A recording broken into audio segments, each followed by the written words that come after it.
సవాల్ చేస్తుండండి, సవాల్ ఇసురుతుండు. ఎవరు? అషూరు రాజు. ఎవరి మీద? హిజ్కియా మీద. హిజ్కియా దేవుని నమ్ముకొని దేవుని మీద ఆధారపడ్డాడు.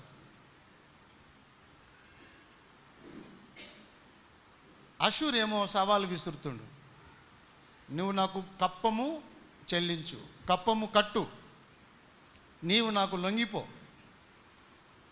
యూదయ సమరయ అన్ని ప్రాంతాల్లో ఉన్నటువంటి రాజులందరినీ నేను జయించి వచ్చాను, వాళ్ళందరూ నాకు లొంగిపోయారు, నీవు నాకు లొంగిపో అని ఒక తలనొప్పిగా మారిపోయాడు. హిజ్కియా అతని మాటలకి జవాబు చెప్పట్లే.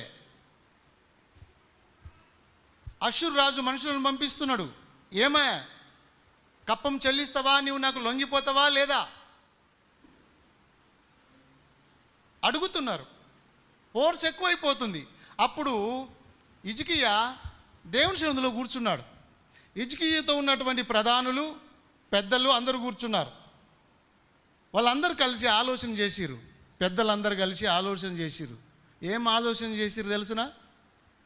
హిజ్కియాతో అంటున్నారు, రాజా లాభం లేదుగా, మనల్ని వాడు కొట్టి చంపేస్తాడు, మన పిల్లలు, మా భార్యలు మా పిల్లలు చనిపోతారు, దయచేసి నువ్వు లొంగిపో,